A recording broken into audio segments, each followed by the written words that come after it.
ফুকনি গদতি শুনা ৰাজা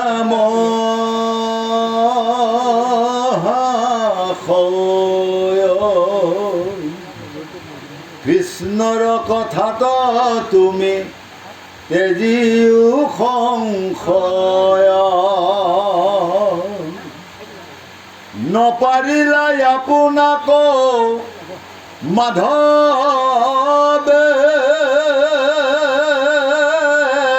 ৰাখিত নকৰিবা বাবে হেন শংকা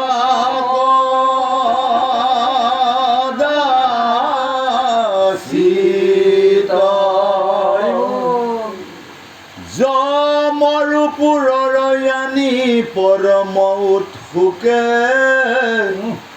মৃতক পুত্ৰক দিলা দক্ষিণা গুৰুকে সশৰীৰে নীলা স্বৰ্গে অন্ত্ৰ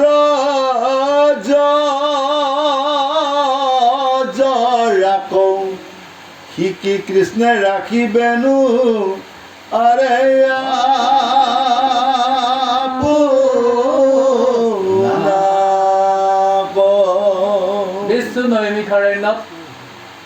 পুতে কৌন ঋষিসকলে কৈ আছিল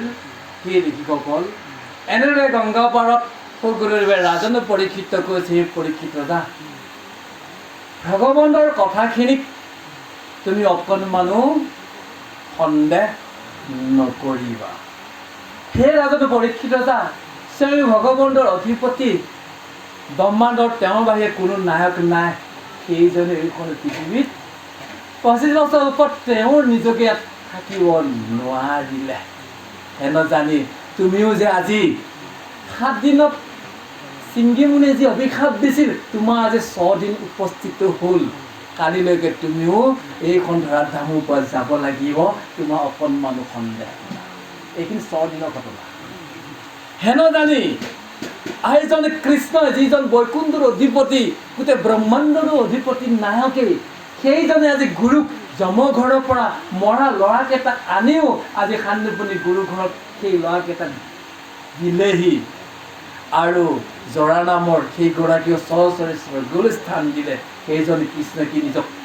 নিজকে জানি এখন পৃথিৱীত ৰাখিব নোৱাৰিলেহেঁতেন কিন্তু সেইজনে ভগৱন্তু এইখন পৃথিৱীত তেওঁ থাকিব নোৱাৰে তেওঁ গুচি গ'লগৈ হেন জানি তুমিও যে অহা কালিলৈ যে গমন কৰিবা ইয়াত অকণমানো তোমাৰ সন্দেহ নাই বুলি আজি পোকে পৰীক্ষিত আগত কৈ আছে হয়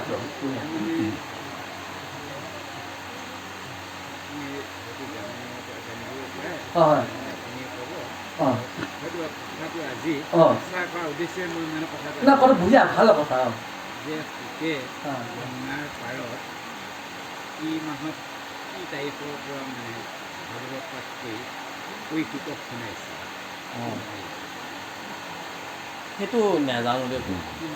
আপুনি কওকচোন ভক্ত যদি পাইছে ভাল কথা আমি জানিব পাৰিম তাৰমানে আজি হ'ল ভাদ মাহৰ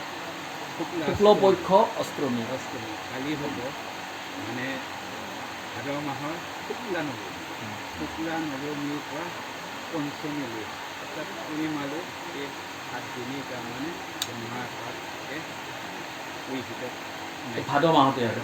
হ'ব পাৰে তাৰমানে হয় আৰু জানি চিন্তাখন নকৰোঁ ভুলো লগে লগে আনিছে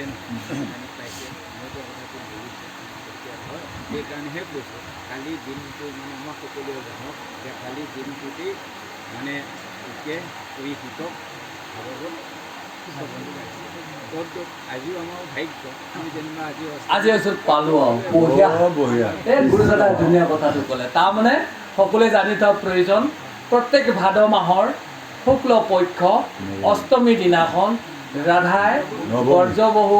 কি বৃন্দাবনৰ ঘৰত আহি অৱতাৰ লৈছিল নামটো আছিলে পাহৰি পটকে গ'ল যাহওক আৰু সেই পিছৰ দিনাখনে নহয় নৱমী তাৰমানে আজি অষ্টমী হ'ল শুক্লপক্ষ অষ্টমী নৱমী দিনাখনৰ পৰা ভাগৱত শুনিছিল এই পৰা 6 দিনতে কি কৰিছিল বহুত ভালকৈ বুজি পোৱা গ'লা প্ৰত্যেক বছৰতেই এইটো আহিবই ভাদ্ৰ মাহ শুক্লপক্ষ অষ্টমী তিথি মানে ৰাধাৰৰ জন্মৰ তাৰিখৰ পিছৰ দিনাখনৰ পৰাই এইটো ঠিক আছে মই মনত থাকিল আৰু কাৰণ বুজিবৰ কাৰণে আকৌ আপোনালোক বুজাই দিলোঁ নহ'ব গতিকে কেলেণ্ডাৰ ভুল কৰিলেও আপোনালোক ভুল নকৰিব জানিবই আৰু শুক্লপক্ষ অষ্টমী দিনা পৰা পিছদিনাখন নৱমী দিনাখনতে ভাগৱত শুনিছিল গতিকে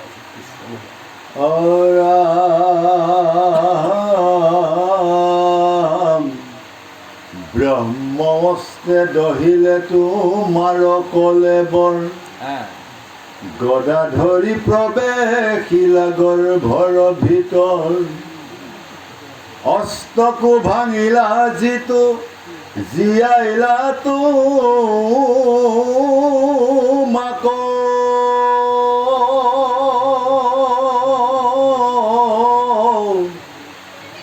শিকি কৃষ্ণ ৰাখিবে ন পাৰে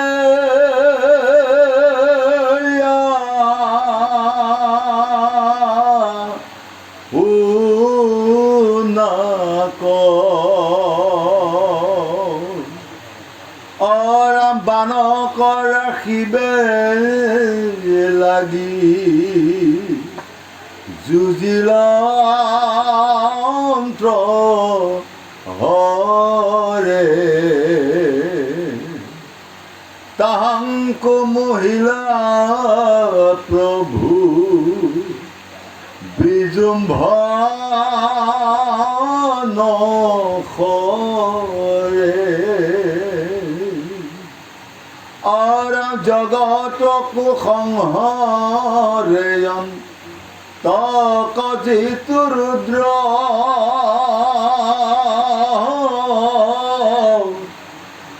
কৃষ্ণয়াগে ভলন তপ তংগ যে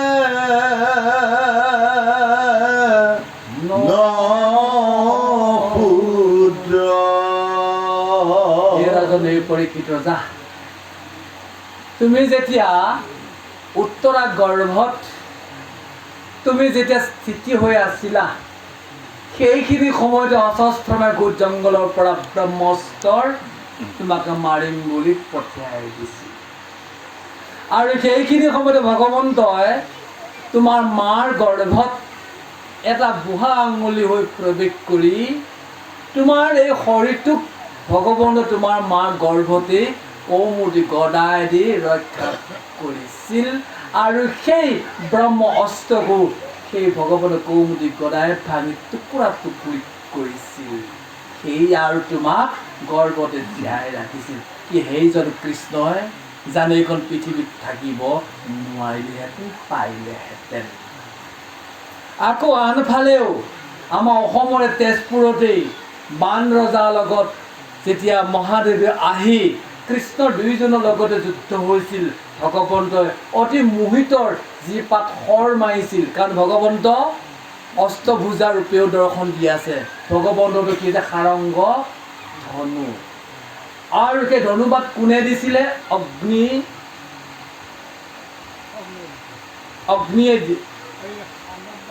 অগ্নিয়ে দিছিল আকৌ কাৰপাত কোনে দিছিল সূৰ্য দেৱতাই দিছিলে আমি ক'ত পাওঁ এই কথাখিনি চতুৰ্থ স্কন্ধত ভগৱন্তৰ তীৰ্থৰজা কাহিনীখিনিত আছে সাৰংগৰ বা ধনুপাতক ভগৱন্ত আৰু সেই অশুপাত আছিল সেই পাতক খৰকৰ লগতে কি কৰিছিলে ভগৱন্তই বীৰ্যপ্ৰহৰ নামেৰে সেই পাত মাৰি দিয়াৰ লগে লগে সেইজন মহাদেৱেও কি হৈছিলে সেই শৰপাততে মোহিনী হৈ আজি সেইজনেও মহাদেৱেও কৃষ্ণৰ আগত পতংগ হৈ গ'ল সেইজন কৃষ্ণ কিন্তু জানো এইখন পৃথিৱীত থাকিব নোৱাৰিলে নিশ্চয় পাৰিলেহেঁতেন গতিকে তুমি যে কালি যে এইখন পৃথিৱীলৈ যাব লাগিব সেইকাৰণে তুমি অকণমান সন্দেহ নকৰিবা বুলি আজি সুকে পৰীক্ষিত বুজাই আছিল বুলি সুতে সৌনৰ শিশুসকল আগত কৈ আছে পৰম ঈশ্বৰ হেনো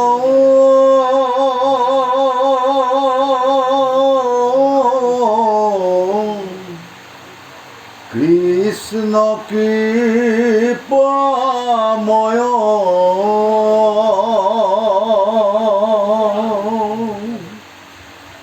যাৰ কটাক্ষতে হুৱে সৃষ্টি স্থিতি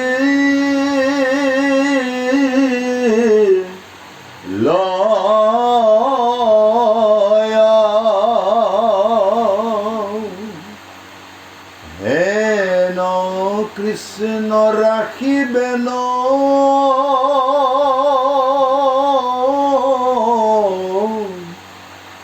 পাৰে আপোনাক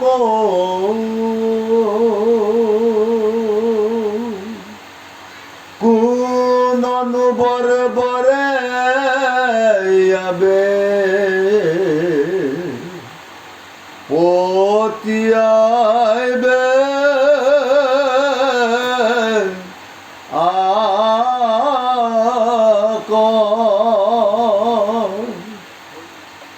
অরামে মনুষ্য লোকত কিছু নাই সুস্থ গতি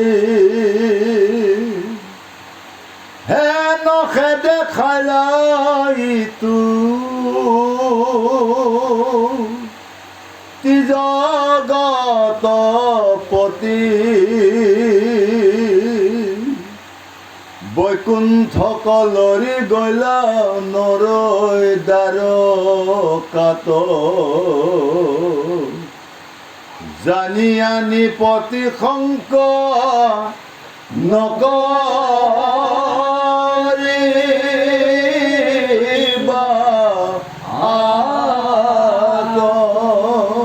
সেইজনে কৃপাময়ে এবাৰ যদি তেওঁৰ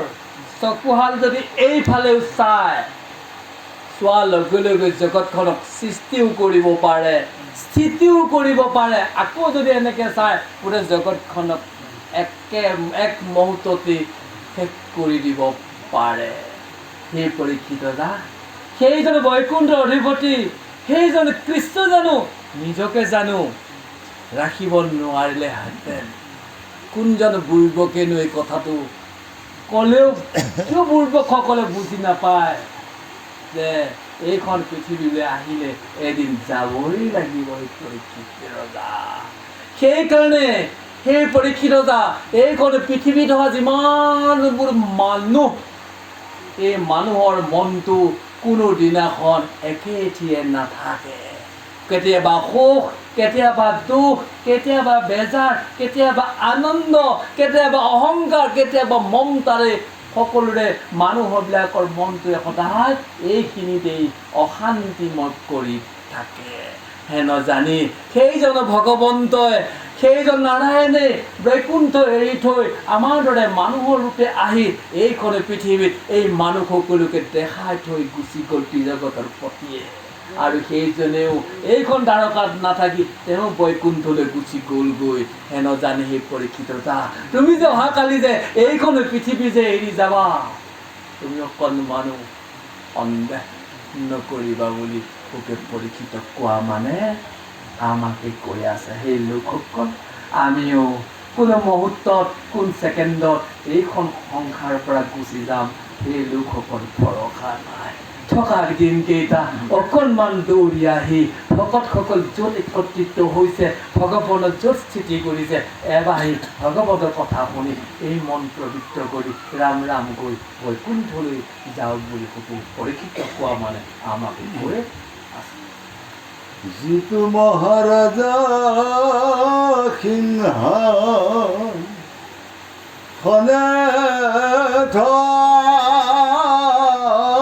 কেশৰী ইন্দ্ৰহেন মন্ত্ৰ কালে মৰে দান্ত তৰি মৰিলে অৱশ্যে হুৱে বিস্থাপন লুচাই কুৎসিত বিষয় দেখা একো সুখ নাই কৃষ্ণৰ ভকতি সুখ সাগৰ সংকাশ জ্ঞান কৰ্ম এৰি কৰা হৰিত বিশ্বাস ব্ৰহ্মলোক পৰ্যন্তে কালৰ নেৰাই হাত জানি সবে তেজি ভজা কৃষ্ণ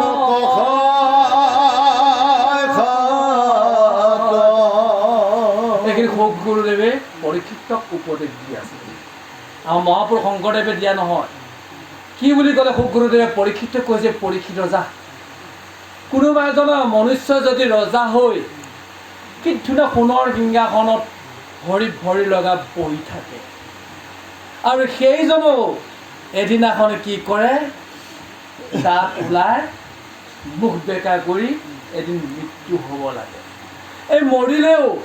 সেইজনকো কি কৰে, যিজনে একে সোণৰ সিংহাসনত বহি ইমান ধুনীয়া একেবাৰে ক্ৰীম পাউডাৰ লগাই ৰাজ মুকুট লগাই বুকু ভিন্দাই ভিন্দাই ঘূৰি ফুৰা সেইজন মহা ৰজাকো যেতিয়া এদিন মৰিব, এইখন আই বকুমুঠিত যেতিয়া পৰি যাব, সেইজনৰ শৰীৰকো কোনোবাই বিচাৰিও খাব, সেই মাংসক টানি টানি। আৰু যদি বিচাৰো নাথাকে, ক'ৰবাত যদি পোক পলু থাকে, এই ক'ৰবাত খুলি খুলি সেইখিনি মাংসক খাব। আৰু কোনোবাই যদি সেইজনক যদি শ্মশানত নি কাঠৰ ওপৰত যদি পেলাই দিব, জুই লগাই দিয়ে, সেই শৰীৰটোৱে প্ৰশ্নভূত হৈ ছাই হৈ যাব। হেন জানি সেই ৰাজনীৰ পৰীক্ষিত সাজা, এই যে বিষয়ৰ যিমানবোৰ সুখ, হাৰে মোৰ ৰজা, হাৰে মোৰ দেহটো কি ধুনীয়া বুলি যে আছা, এইবোৰ বিষয় চববিলাক সুখ একেবাৰে বেয়া কুৎসিত। হেন জানি যদি এইখন সংসাৰৰ পৰা, এইখন সাগৰৰ ইমান এইখন সাগৰ অৰ্থাৎ এইখন ভৱসাগৰ, ইটো মোৰ দেখা নাপায়, আনি এইখন তৰাণী গ'ল বাই মৰিগাঁওখনকো দেখা নাপায়, নগ'লে কিমান দূৰ, আৰু ইয়াৰ পৰা বৈকুণ্ঠখন কিমান বাৰু দূৰ, কোনেও আজি তাক উলিয়াব নোৱাৰে। হেন জানি সেই পৰীক্ষিত যা, যদি সেইখন সুখ পাব বিচাৰিছা, তেতিয়াহ'লে ভগৱন্তৰ চৰণত ভকতি কৰা। কি ভকতি? আসনত বহি ভগৱন্তৰ কথা শুনিলেই সেইখনে হৈছে সংসাৰৰ সুখৰ সাগৰ। আৰু হেন জানি সকলোবোৰ জ্ঞান, সকলো কৰ্ম ত্যাগ কৰি হৰিক বিশ্বাস কৰি ভগৱন্তৰ কথা সাক্ষাতে শুনা, তেতিয়াহে কালৰ হাত এৰাব পাৰি। কিন্তু ভগৱানে সৃষ্টি কৰা 14খন ভুৱন ব্ৰহ্মলোকতো কিন্তু এটা যে সময় আছে, এটা যে কাল আছে, তাতো যে এদিন মৰিব লাগিব, ইয়াত কোনো সন্দেহ নাই। হেন জানি পৰীক্ষিত যা, বিষয়ৰ সুখক তুমি সমস্তবোৰ পৰিত্যাগ কৰি ভগৱন্তৰ কথা কি কৰা, সাক্ষাতে শুনি তুমি গতি পোৱা বুলি সুখে পৰীক্ষিতক উপদেশ দি আছিল বুলি সুতে সৌনৰ ঋষিসকলৰ আগতকৈ আছে। হয় কথাটো যে জ্ঞানে কৰ্মে চাৰিতে নহয় ভকতি অবিহনে, নহয় জানো? ভকতি নহ'লে জ্ঞান আৰু কৰ্ম, কৰ্মই যিকোনো এটা কৰিব লগা হ'লে কৰ্ম হ'বই লাগিব। কাৰণৰ লগত কৰ্মটো জড়িত। যেনে আজি আমি এতিয়া ভাগৱতলৈ আহিছোঁ, প্ৰত্যেক এটা কৰ্ম, কাৰণ কি কাৰণ? ভাগৱত আহিছোঁ। কোনে আনিলে? জ্ঞানে। এই জ্ঞানটো কি জ্ঞান? অন্য জ্ঞানে, ঈশ্বৰৰ জ্ঞান। এই দুটাই তাৰিবনে নাতাৰিব? জ্ঞানেও তাৰিব বুলি শ্ৰীকৃষ্ণই অৰ্জুনৰ আগত কৈ আছে। কিন্তু সেইখন জ্ঞান কি হ'ব লাগিব? কৃষ্ণই কৈছে মোৰ চৰণত দিব লাগিব। আৰু এইখন জ্ঞানে যদি তেওঁৰ চৰণত নিদি, এইখিনি জানিলোঁ আৰু নিমন্ত্ৰণ কৰিলে আৰু এইখিনি জ্ঞান জানি পেলাই কাপ মাৰি দিলোঁ ক'লৈ? এই পথাৰলৈ গৰুকেইটা পাব যাওঁতে ধুমাধুম। সেইখন জ্ঞানে কাম দিবনে বহু? হয় বহু? চবু প্ৰশ্ন উত্তৰ আমি জানিছোঁ, জ্ঞানেদি আমাক ভগৱানে কৃপা কৰিবই, গতি পাই বুলি একদম কৃষ্ণক কৈ আছে। কিন্তু আমি সেৱকীসকলৰ নিমন্ত্ৰণ পালোঁ, আৰু আমাক জ্ঞানত আহিলে আজি নিমন্ত্ৰণ কৰিছে আমি ভগৱানক দেখা পাম ভকতক দেখা পাম ইয়াতকৈ কিবা লাগে জানো একো নালাগে নহ'ব ভগৱানৰ কথা শুনি পাম জ্ঞান আকৌ এইখিনিকে যদি আমি ভাবি বোলে এই গৰুকেইটা আল নিদিলেও নহ'ব নচোৱালেও নহ'ব মাতিল নাযাওঁ দে আৰু জানো তাত গ'লে কৃপা হ'ব গৈ বোলে বিষয়ক উচিত মায়াত পৰি পেলাই গুচি গ'লো গতিকে সেইকণ জ্ঞানে কিন্তু তাত কামত ঠিক তেনেদৰে আজি ভগৱন্তৰ কথা আমি ইয়াতে শ্ৰৱণ কৰিলোঁ প্ৰেমভাৱে আনন্দ মনেৰে নহ'ব শুনাৰ পিছত আমি কি কৰিলোঁ ইয়াৰ পৰা এখন জ্ঞান লৈ ঘৰলৈ গুচি গ'লোগৈ ঘৰত যাই পেলাই গধূলি সময়ত ভগৱানক চাকি বন্তি দিব লাগে আমি ভাবিলোঁ কি জানেনে বাৰু তাতে দিনটো বহি অহা কঁকালৰ বিষ আঁঠুৰ বিষ এই প্ৰভু দূৰৰ পৰা সেৱা কৰিছোঁ তোমাক আজি চাকি বন্তি দিবলৈ মোক গা ধুবাও মোৰ ধৈৰ্য নাই তেতিয়াহ'লে এইখন জ্ঞানে কাম দিবনে নিদিব আমি জ্ঞানকণ লৈও গাটো ধুয়ো বহুত সময় কৰিব নোৱাৰিলোঁ যিটো নৈতিক নিত্য নিয়ম ভগৱন্তক সেৱা কৰা সেইটো কৰিলেহে আমাক কৃপা দিয়ে সেইকণ জ্ঞানেহে কিন্তু গতি পাব যদিহে জানি ভগৱন্তক ভকতিটোক যদি পাহৰি যায় দেৰি এই জ্ঞানে সেইখিনি কৰ্মই কেতিয়াও নহয় পাহৰাটোকে আচল কথা কৈ আছে গতিকে আমি জ্ঞান কৰ্মটো গতি পায় কিন্তু জ্ঞান কৰ্মটো ভগৱন্তৰ লগত ভকতি কৰিব লাগিব অৰ্থাৎ ভগৱন্তক পাহৰি যাব নালাগে হৰি মোৰ মই তোমাৰ হওঁ বাছ তেওঁৰ লগতে আমি বিলীন হৈ থাকিলে সেই জ্ঞানে সেই কৰ্মই সেই ভকতিয়ে আমাক কৃপা হয় প্ৰভু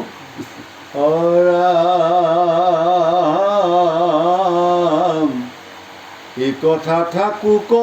ৰাজা শুনা পাছ কথা বসুদেৱ দৈৱ কিৰ জীভলা অৱস্থা এই কৃষ্ণে পঠাই দিলা যেবে বাৰ্তা কহিবা ক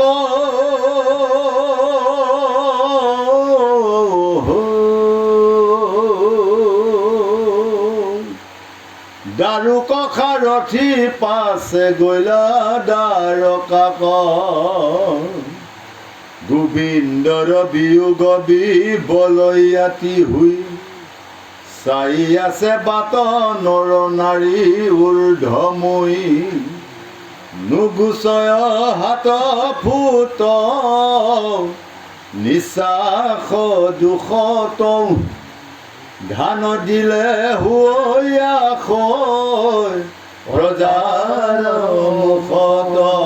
হে পৰীক্ষিত যা এই কথাবোৰ আৰু এইখিনিয়ে তোমাক সামৰিলোঁ ইয়াৰ পিছতনো সেই ভগৱন্তৰ মাক আৰু দেউতাক বসুদেৱ আৰু দৈৱকী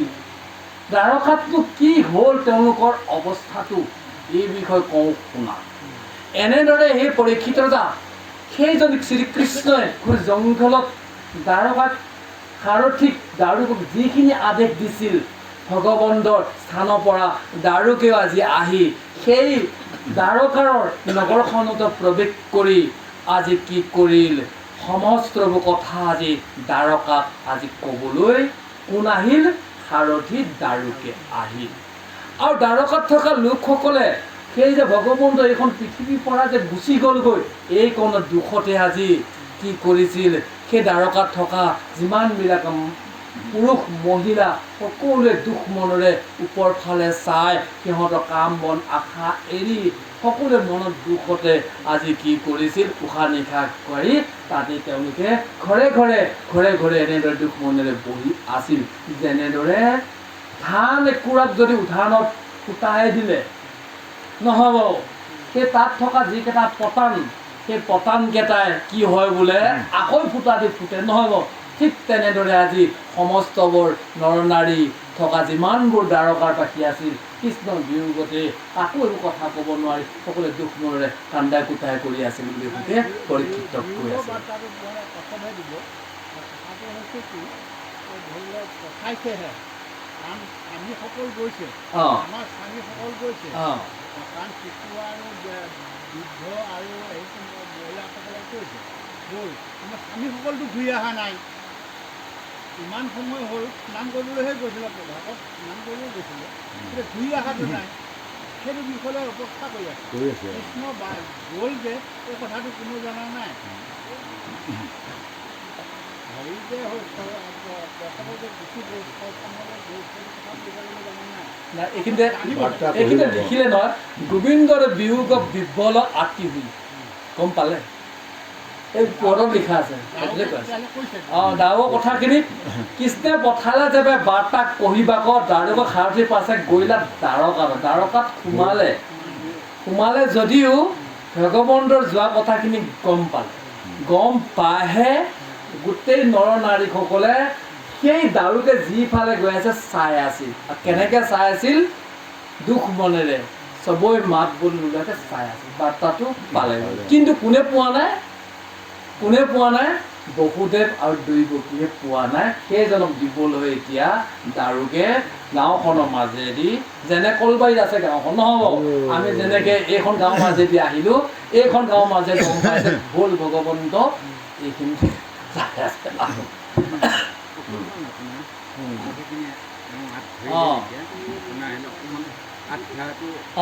ভাল কথা আমি সেই হিচাপে চাব সিদিনাখনো এজন ল'ৰাই প্ৰশ্ন কৰিছিল যে যেতিয়া দ্বাৰকা হ'ল সাগৰৰ পাৰ আৰু কৃষ্ণই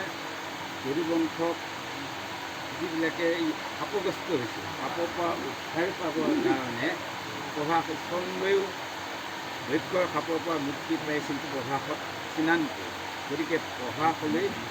অৰ্থাৎ দ্বাৰকাৰ কৃপাই হ'ব নেকি ভৌগোলিক প্ৰভাসলৈ লৈ যায় প্ৰভাসত যেতিয়া স্নান কৰি বাউনী কৰা পাহাৰ সকলো কৃষ্ণই লীলাসকল যেতিয়া হাই কাজিয়ালৈকে মৃত্যুবৰণ কৰিলে তাৰ পাছত পৃথিৱীতে কৃষ্ণ মহাপ্ৰস্থান কৰি সেইটোতো আছেই এই কথাখিনি আকৌ যেতিয়া দাউকক বাৰ্তা দিবলৈ পঠালে এতিয়া বিয়োগটো শব্দত আপুনি আনিছে যে বিয়োগটো মানে কৃষ্ণ বিয়োগ এইটো আনিছে বিয়োগ শব্দটোৱে তাৎপৰ্য দুটা বহন কৰিব তেতিয়া এই সংসাৰৰ পৰা পাৰ হৈ গ'লেও বিয়োগ নাইবা আমি এই স্থানৰ পৰা কোনোবা আঁতৰি গ'লেও ইয়াতে বিয়োগ তেনেধৰণৰ হ'ব পাৰে নেকি মই মোৰটো যে শুদ্ধ কথা ক'ব বিচৰা নাই তেনেধৰণৰটো আহিব পাৰে যে যেতিয়া কৃষ্ণ অবিহনে শ্ৰীকৃষ্ণটো নাই আৰু লগত কোনোটো ইমান দিনেতো অহাই নাই এই সকলো উৎকণ্ঠা হয়তো আছে কীৰ্তনত ধুনীয়াকৈ লিখিছে তেখেতে ঠিক আছে বঢ়িয়া তাৰমানে বস্তুটো বুজিব লাগিব প্ৰভাস তীৰ্থ কাক কয় দ্বাৰকা কাক কয় সকলোৱে জানি লওক আমাৰ ভাৰতৰ ভূমিত সেইখনে হৈছে আৰৱ সাগৰ গুজৰাটৰ ফালে আছে আৰৱ সাগৰৰ মাজত ভগৱতে বিশ্বকৰ্মাক অৰ্ডাৰ দিছিল দ্বাৰকা নগৰ এখন বনাবলৈ ভাৰতবৰ্ষৰ লগত দ্বাৰকাখনৰ সেইখিনি সময়ত লিংক নাছিল কেনেকৈ বুলি ক'ম এতিয়া আপোনালোকক ধৰি লওক ব্ৰহ্মপুত্ৰ উমানন্দ একে ডাইৰেক্ট যাওক উমানন্দ গুৱাহাটীৰ লগত লিংক আছে জানো কেতিয়াও নাই উত্তৰ গুৱাহাটীৰ পৰা উমানন্দ লিংক আজিও বনোৱা নাই গভৰ্ণমেণ্টে হয় বাবু ঠিক তেনেদৰে সেইখনকে কি কৰিলে ভগৱন্তই বিশ্বকৰ্মাক ক'লে বনাই লোৱা সেই যে দ্বাৰকাখন বনাই দিয়াৰ লগে লগে সেইখিনি জেগাত আকৌ পাৰ এটা ওলাব নে নোলাব নিশ্চয় পাৰ এটা ওলাব সেই পাৰটো হৈছে প্ৰভাস তীৰ্থ সাগৰৰ পাৰটোকে কয় প্ৰভাস তীৰ্থ যেনেদৰে আপোনালোকৰ এইখন বিলত পাৰত আগৰে সাগৰী গছবিলাক উঠি আছিল ঠিক তেনেদৰে পানী শুকাই গ'লেও সেইখন সাগৰৰ পাৰত এইবোৰ মাধুৰী বনবিলাক উঠিছিল আৰু ভগৱন্তে লীলা কৰিয়ে বা দ্বাৰকাখনক থৈ দিলে সুৰক্ষিত ঘৰ দুৱাৰ মাটি বাৰী বঢ়িয়াকৈ থ'লে গোটেই সভাকে লৈ গৈ সেই সাগৰৰ পাৰলৈ লৈ গৈ তাকে কৈছে প্ৰভাস তীৰ্থ য'ত ৰাতিপুৱা সূৰ্যটো ওলায় যেনেদৰে আমাৰ উৰিষ্যাত যদি আমি যাওঁ সূৰ্য টেম্পুল কোনাত টেম্পুলত এইটো দৃশ্য দেখিবলৈ পোৱা যায় ৰাতিপুৱা সময়ত সেইকাৰণে সূৰ্যটো ওলাই কি সেই স্থানত যে প্ৰথমে পৰে সেইকাৰণে সেইখিনি প্ৰভাস তীৰ্থ দিলে তাতহে যুদ্ধ লাগিছিল আকৌ তাতে মৰামৰি হ'ল কিন্তু ভগৱন্তে দ্বাৰকাৰৰ যিখন নগৰ আছিল যিখন দ্বাৰকা ৰাজ্য স্থিতি কৰিছিল সেইখনৰ এটা কোনোবা ফালে উপবন এখনত ঘূৰ জংঘলত গৈ কাহিনীখিনি হৈছে তাৰ পৰা এতিয়া ইয়ালৈ দিছে প্ৰভাস তীৰ্থলৈ কিন্তু পঠোৱা যোৱাই নাই প্ৰভাকৃতত বিচাৰিছিল, নাপায় তাত সোমালে ভিতৰতে। বুজি পাইছেনে বাৰু? জানিব লাগিব কথাখিনি, নহ'ব আমি শুনি থাকিলেও নহ'ব। একদম ভাগৱতত বৰ্ণনে আছে, আমি যদি চালোহেঁতেন পালোহেঁতেন, এতিয়া এই কথা ইয়াত নাহিব নহয়। সেইকাৰণে বাৰু যা হওক, গুৰু দুইজনে কোৱা কথাটোৱেই, কাৰণ প্ৰত্যেকতে লিখকসকলে অকণমান আগা পিছা কৰি দি আছে। দুয়োজনকে আমি নমন বন্দন কৰিলোঁ। বাৰু তথাপিতো আমাক ইয়াত যেনেদৰে আছে সেইখিনিকে আমি অকণমান ক'লোঁ, দুখ পালে ক্ষমা কৰে যেন কৃষ্ণ। বিধি কিবা আজি মিলাও বস্থা পতি পুত্ৰ জ্ঞাতিৰ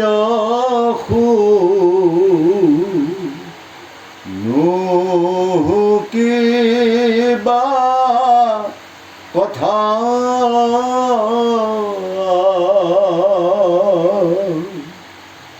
এহি বুলি নাৰী খবে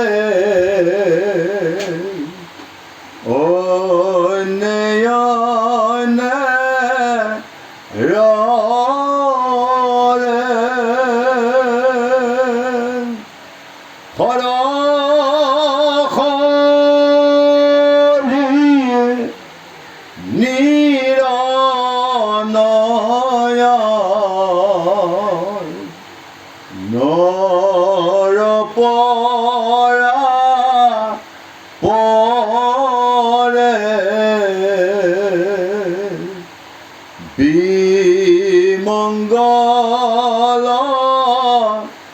দেখিয়া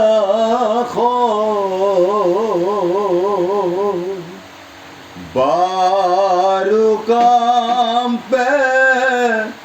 বুক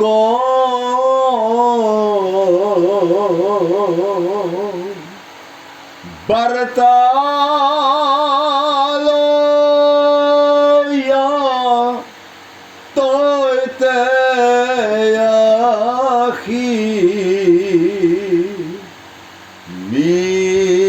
মিলিলাদা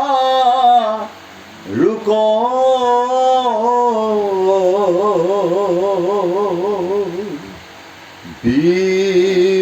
বিবৰ্ণব দন দুখে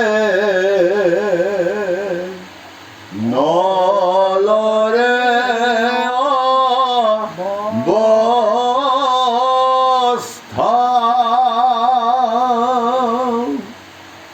দেখিয়া যা নীল খবে অথান্তৰ কথা। সেই পৰীক্ষিত যা, কিয় বাৰু দাৰুকে যাওঁতে বাৰু সমস্ত দ্বাৰকাবাসী মহিলাসকল কিয় আগবাঢ়ি গৈছিল? কাৰণ শ্ৰীকৃষ্ণৰ পৰম ৰথখনৰ সাৰথি ড্ৰাইভাৰ। বুজি লওক, কিয়নো ইমান যে বিপদ বিমংগল হ'ল যে দ্বাৰকাবাসীৰ আকাশৰ পৰা পানী পৰিব লাগিছিল, পুচ পৰিছিল, তেজ পৰিছিল, আৰু অসময়ত কাউৰে কাকে বকি আছিলে, হয়নে নহয়? আমি পাই গ'লোঁ। সেইকাৰণে কৈছে বিমংগল দেখি। আজি কি কৰিল বিমংগল দেখি? যেতিয়া ডাউকে যেতিয়া গাঁওখনৰ মাজেদি যেতিয়া শ্ৰীকৃষ্ণ ৰথখন লৈ আহিছিল, সেইকাৰণে আজি কি কৰিছিল? নাৰীসকলে আগবাঢ়ি গৈছিল। হয় বাবু, এনে বেলেগ যোৱাহেঁতেন নাহিলেহেঁতেন, কাৰণ ভগৱানৰ লগত থকা সাৰথি, সেইকাৰণে আগবাঢ়ি আহিছিল। আহি আজি সেই যে আহিল যে কৃষ্ণ সাৰথিক যে লগ পালে, সেইকাৰণে ঘৰৰ পৰা চব ভিতৰৰ পৰা ওলাই আহি সাৰথিক ৰাস্তাতে লগ পাই সুধিলে, আমাৰ কপালত বৰ দুখ, আমাৰ এতিয়া ল'ৰা যুদ্ধলৈ যোৱা পুত্ৰ প্ৰতিপুত্ৰবিলাকৰ কথা শুনো দেচোন বা জ্ঞাতিসকল, জ্ঞাতি মানে মামা নহয় বা কোনোবা ভাগিন, পুৰুষবিলাকে যুদ্ধ কৰিব গৈছিল, সেইকাৰণে পুত্ৰ পতি মানে মাইকী মানুহবিলাক কাক সুধিছে? সাৰথীক সুধিছে। সাৰথী এইকাৰণে সাৰথীক সুধিলে, কৃষ্ণক সাৰথী যে তেওঁ যে এইখন দোকান ড্ৰাইভাৰ বুলি কৈছে, চমুতে বুজিব নব। সেইকাৰণে আজি মহিলাসকলে ওলাই কৈছে, আমাৰ ল'ৰাটো ভালনে যুদ্ধত, আমাৰ স্বামীটো ভালনে, মোৰ মামাজন ভালনে, মোৰ ককা দেউতাজন যুদ্ধলৈ গৈছিলে ভালনে বুলি। এইখিনিকে আজি ইজনী নাৰীয়ে সিজনী নাৰীয়ে কিগৰাকী মহিলাই মানে চিঞৰি চিঞৰি সুধিছে। কাক কৈছে? মানে ডাউকক সুধিছে, সেই ডাউক কোৱাচোন, কোৱা মোৰ ভালনে যুদ্ধত? কাৰণ দেখা গৈ নাই যুদ্ধখন, কাৰণ সাগৰৰ পৰা যুদ্ধ লাগিছে, গাঁওবাসী কি গম পাব কি যুদ্ধ লাগিল। এনেদৰে আজি সকলোৱে নাৰীসকলে চকু পানী ওলাই ওলাই সুধিছে। কাক? ডাউকক সুধিছে, ভগৱানক কৃষ্ণৰ অৰ্থ সাৰথীক সুধিছে, ভালে আছেনে নাই। কাৰণ এই যে যুদ্ধলৈ যোৱা আগতে যিখিনি আমি বিমংগল দেখিছিলোঁ, আকাশৰ পৰা তেজ পুচ বা বৰষুণ হিচাপে পৰিল, কুলিয়াই কাউৰে কাঁহকে যে বিমংগল হ'ল, এইবোৰ দেখিহে আজি আমাৰ মনবিলাক একেবাৰে দুখে ভৰি আছে। হে নজানি সেই ডাউক শেষৰ যুদ্ধতনো কি হ'ল, আমাক এই কথাখিনি কওক। এই বুলি আজি কোৱাৰ লগে লগে সেই ডাউকৰ মুখখন যে বৰ কান্দোনময়া, বৰ দুখ মনেৰে যে আজি এই বাৰ্তাখিনি দিবলৈ যে সেই অন্তেকপুৰত বসুদেৱ দৈৱকীলৈ যোৱা দেখিহে আজি সকলো নাৰীসকলে ক'লে, তোমাৰ অৱস্থা দেখি আমি বুজিলোঁ আমাক মহা বিপদে পালে বুলি নাৰীসকলে কান্দা কুটা কৰিছিল বুলিকে পৰীক্ষিতক কৈ আছে। উগ্ৰসেন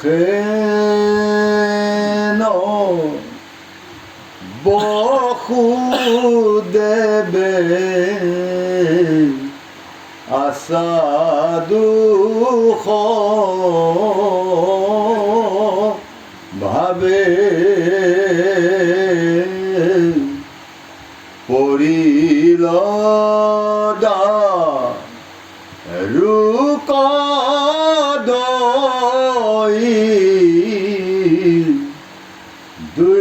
দুইহন্তৰ পাৱে চক্ষুৰালু তকে তিয়াই লন্ত দুৰু ভৰি অনেক কাম দিলা কৃষ্ণ ৰামক সুমৰি হৰে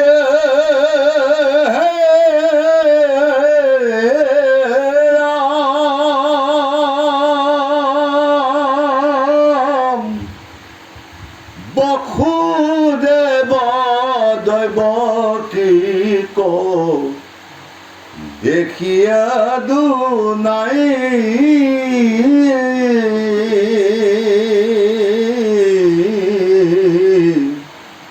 দশগুণে সিটো শোক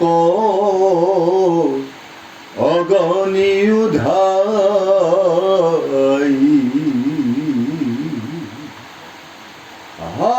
কৃষ্ণ কৃষ্ণ বুলি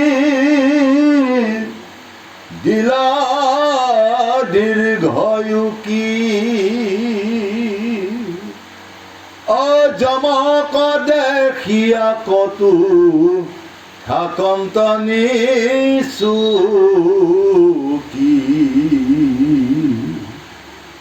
দেখি সমস্তৰে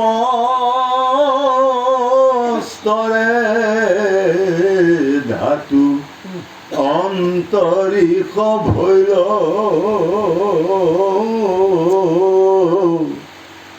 দাৰুকক বেহিবাৰ্ত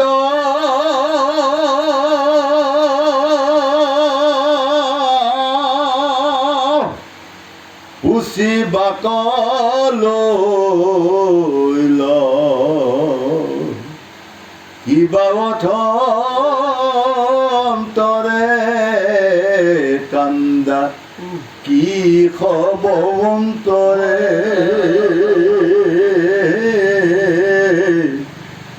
হইল সাৰথি কথা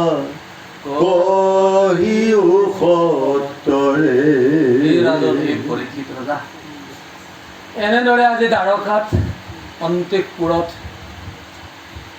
উগ্ৰসেন ৰজা আৰু বসুদেৱে বৰ দুখ মনেৰে বহি আছে। সেইখিনি সময়তেই শ্ৰীকৃষ্ণই পঠিয়াই দিয়া তেওঁ মৰমৰ সাৰথি দাৰুকে গৈ যিহেতু বসুদেৱ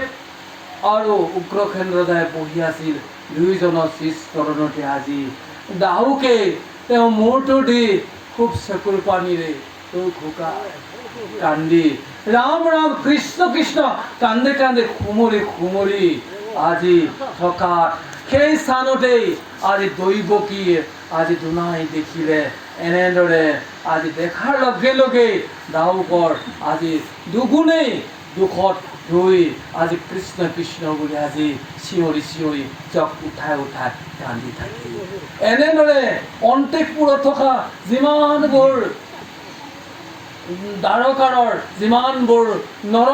নাৰীসকলে যি কাম বন কৰি থকা লোকসকলে সেই ৰজা আৰু বসুদেৱ দৈৱকী চৰণত পৰি কৃষ্ণ সাৰথিয়ে যি চিঞৰি চিঞৰি কান্দি আছিল, সেইখিনিতে আজি সকলোৰে কাটো উৰি গৈ আজি দাৰুকক সুধিলে, সেই দাৰুক তুমি সেই যুদ্ধস্থলীত কি হৈছিল এই কথাখিনি অতি সোনকালে আমাক বুজাই দিয়ক বুলি কান্দি কান্দি এই কথাখিনি কৈছিল বুলি পোকে পৰীক্ষিত কৈ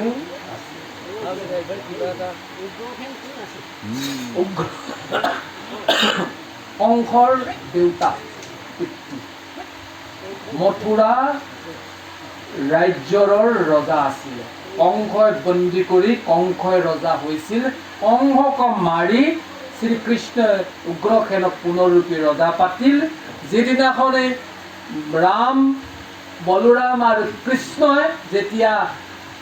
পৰ্বতৰ পৰা জঁপিয়াই সেই দ্বাৰকাত উপস্থিত হৈছিল, সেইখিনি সময়তে শ্ৰীকৃষ্ণই যোগ বলেদি উগ্ৰসেন আদি লোকসকলক দ্বাৰকাত স্থিতি কৰিছিল। সেইজন উগ্ৰসেন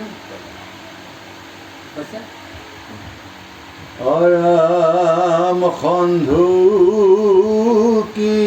দাম ৰুকে উঠি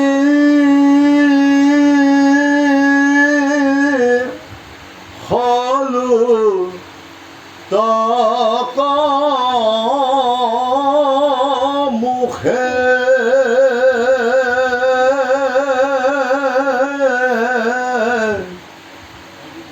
তেজিলন্ত নিঃসম নত মহাদুখে কি কহিবু কথা মোৰ দহি হৃদয় সমৰে মৰিল যাদু বীৰ সমস্ত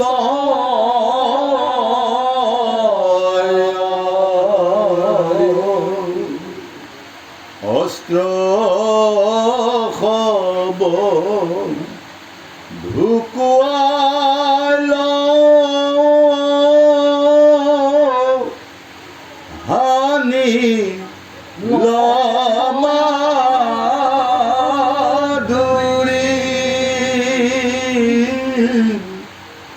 ধৰিল সকলে সাগৰ ৰতীৰ জুৰি অৰামে মিলিল সন্তাপ দেখি বংশৰ নিৰ্জন মুৰ্দা স্ফুট কৰিবলো চাৰিল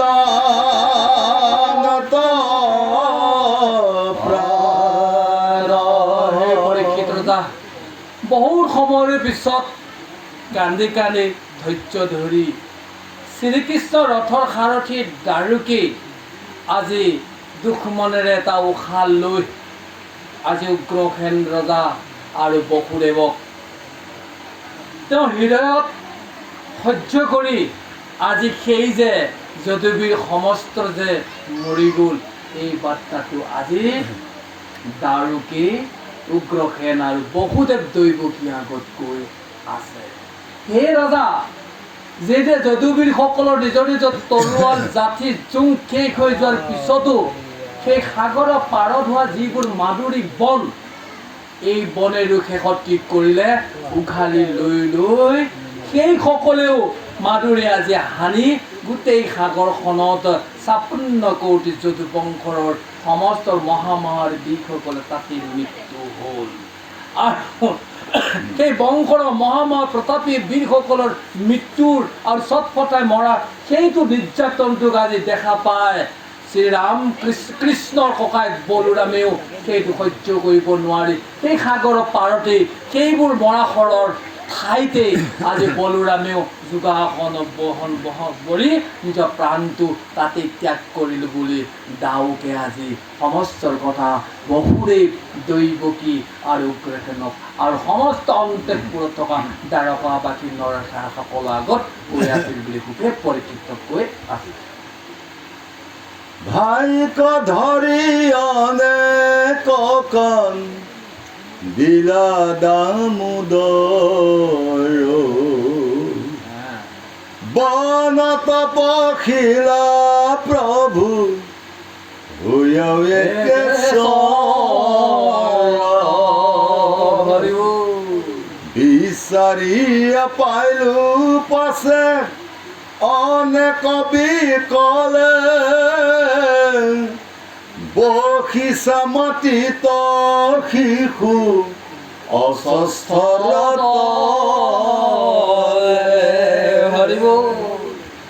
পিন্ধি আছে খৰ পাতে প্ৰভুৰ পাত, দেখিয়া কান্দিলো সুকে কৃষ্ণৰ আগত, পালতাই পঠাইলা বাৰ্তা কহিবাক লাগি, প্ৰভুক এৰিয়াও আহিলো মই মন্দ ভাৰি। এই লোকসকল খুব সুন্দৰ কথাখিনি মনত এতিয়া গম পাই যাব সকলোৱে। সেই প্ৰভাস তীৰ্থত সমস্ত যদুবীৰসকলৰ যেতিয়া মৰাশৰে ভৰি গ'ল আৰু শ্ৰীকৃষ্ণৰ ককায়েক বলোৰামেও যেতিয়া মুদ্ৰাস্ফীতি অৰ্থাৎ পদ্মাসনত বহি তেওঁ যেতিয়া প্ৰাণ ত্যাগ কৰিল, সেইজনে কৃষ্ণই তাত প্ৰৱেশ কৰি আজি নিজৰ ককায়েকক ধৰি কৃষ্ণ বৰ কান্দিলে। কিয় কান্দিলে বাৰু? নিজৰ বংশধৰ সকল মৰিলেই,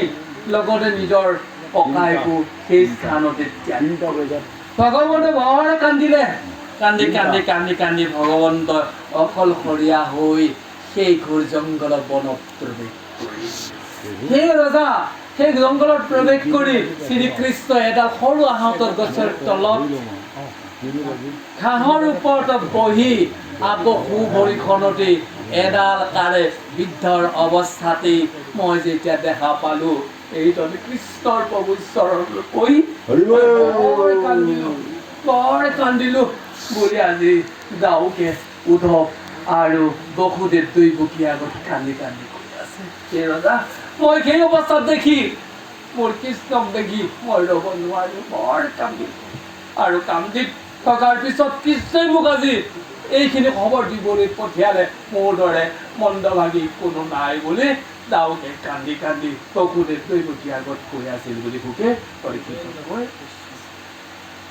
ৰাম কিবা ভৈল প্ৰভুৰ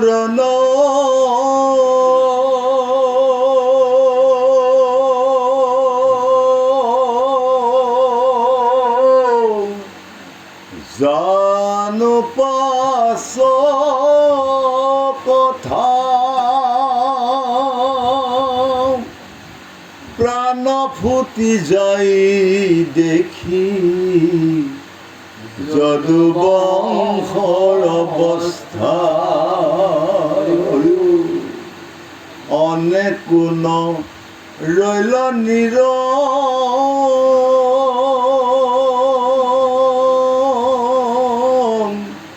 তোৰে ভইল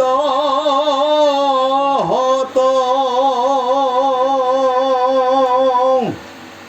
শুনি সুকে অগ্নি যেন লাগিল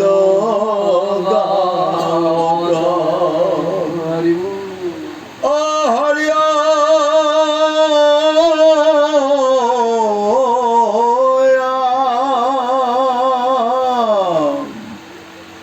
গালত চাপৰ মাৰো সুকে ছুটি নাই আপতি পুত বুলি অগেৰি আনতে যাই জমক দেখিয়া কতো থাকন্ত থমকি পুত্ৰ পুত্ৰ বুলি কতো কান্দৈ মকমকি। হে গুৰুখেন ৰজা, হে বসুদেৱ, সেইজন কৃষ্ণই মোক পঠিওৱাৰ পিছত ভগৱানৰ কি কথা হ'ল এই মহাৰজা মই একেবাৰে নাজানো। কিন্তু সেই যে যদুবংশৰ সেই দুৰৱস্থাটো দেখি প্ৰভাৱ তীৰ্থক মোৰহে আজি এই জীৱটো কেনেদৰে জীয়াই আছে মই একো নাজানো ৰজা। আৰু আপোনালোকৰ কোনো এজনেও সেই প্ৰভাৱ তীৰ্থত কোনোৱেও নৰল ৰজা। আৰু সেইখিনিয়ে আজি মোক বৰ দুখ লগাইছে। এই কথাটো কোৱাৰ লগে লগেই এই পৰীক্ষিত ৰজা সেই অন্তঃপুৰত এই কথাখিনি আজি কৃষ্ণ সাৰথী দাউকে কোৱাৰ লগে লগেই তাত থকা যিমানবোৰ নাৰী তাত থকা লোকসকলৰ সেইখিনি সময়তে জ্ঞান চুকি চবে হেৰাই নিজেই নিজৰ আজি গালখন কোনোবাই থাপৰ মাৰিছে, এখন গালেৰে এইফালে ছটিয়াইছে, কোনোবাই বুকুতে ফুকি আহিছে, অ পুত্ৰ, অ মোৰ পতি, সেই মোৰ ল'ৰা ছোৱালী ল'ৰাকেইটা কলৈ গুচি গ'লগৈ। এইবোৰে আজি অন্তঃপুৰতে সকলো দ্বাৰকাৰ নাৰীসকলৰ আজি এনেদৰে কান্দা কুটা কৰি তাতে সমস্তবোৰ হকাই আছিল বুলি সুখে পৰীক্ষিত কৈ আছে। বিয়া মুখ মুখ তবি নাৱৈ গুণয়াতি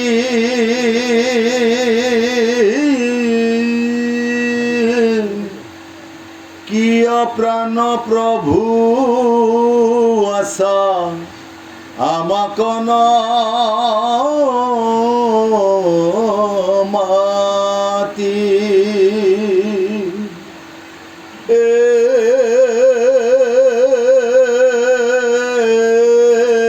ৰাম শীতল সজ্জাতে যিটো ঘেলাই লাগাও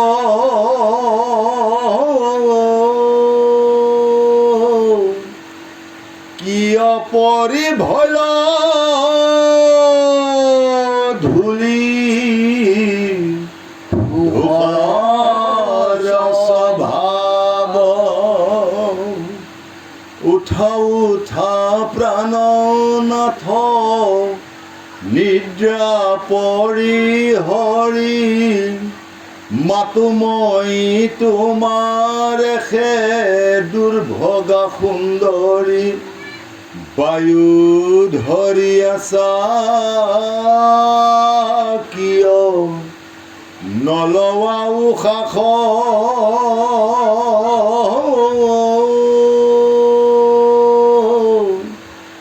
আবেশে জানিলো আমি ভৈলো সৰ্বনাশ। পৰীক্ষিত ৰজা আজি দাৰুকৰ পৰাই কথাখিনি শুনাৰ লগে লগেই দ্বাৰকাৰ যিমানবোৰ নাৰীগণ আছিল এইসকলে আজি সেই সাগৰত পৰি থকা নিজৰ নিজৰ পতি নিজৰ নিজৰ পুত্ৰৰ, নিজৰ নিজৰ মামা, নিজৰ নিজৰ ভাগিনৰ এইবোৰ মৰাশৰ য'ত পৰি আছিল, তাতে আজি কি কৰিল? সকলোৰে কান্দি কুটি এই সাগৰৰ পাৰলৈ আহিল। সেই দ্বাৰকাৰ নাৰীসকলে যি কান্দিছিল, নিজৰ স্বামী হেৰাই যোৱা, নিজৰ ল'ৰা হেৰাই যোৱা, নিজৰ মামা ভাগিনহঁত হেৰাই যোৱাৰ যি কান্দোনৰ ৰোল আছিল, সেই পৰীক্ষিত ৰজা এইখন পৃথিৱীত এইখন দ্বাৰকাৰে যিমান নাৰীসকলে কান্দিছিল, সেই প্ৰভাত তীৰ্থত আহি সেই কান্দোনৰ ৰোলে স্বৰ্গকো উলংঘিছিল। এনেদৰে আজি সেই যুদ্ধস্থলীতে পৰি থকা আজি সেইসকল পত্নীয়ে নিজৰ স্বামীসকলক বিচাৰি বিচাৰি নাপায়, কোনোবাই সেই মাটিতে নিজৰ মূৰটো ফালি চিঞৰি চিঞৰি কান্দিছিল। আৰু এনেদৰে যেতিয়াই মৰাশৰ স্বামীটোক পাইছিল, চকি চকি বিচাৰি যেতিয়া নিজৰ নিজৰ পতিৰ সেই মৰা শৰটোক পাইছিল, সেইখিনি সময়তে নিজৰ পত্নী সেই মৰা শৰটোক হাত কোলাত লৈ কৈছিল, হে স্বামী, তুমি জাগা, তুমি ইমান ধুনীয়া এখন সুন্দৰ বিচনাত তুমি খুৱাই থৈ দিওঁ, তুমি আজি এই প্ৰভাত তীৰ্থত তুমি এইখন বনৰ জংঘল সাগৰৰ বাৰীৰ ওপৰত তুমি এনেদৰে শুই আছা, হে স্বামী, তুমি কিয় উঠা নাই? তুমি উঠা, তুমি এবাৰ মোলৈ চাই তুমি মাত দিয়া, কাৰণ মই তোমাৰ সুন্দৰ তোমাৰ পত্নী, মই তোমাৰ চৰণত আহিছোঁ, তুমি কিয় উশাহ নিশাহ লোৱা নাই? আজি জানিলোঁ আমিও আজি তুমি যে গুচি গ'লাগৈ আমাৰো সৰ্বনাশ হ'ল বুলি। আজি সেই দ্বাৰকাৰ নাৰীসকলে সেই যুদ্ধস্থলীত মৃত্যু হোৱা নিজৰ নিজৰ স্বামীবিলাকৰ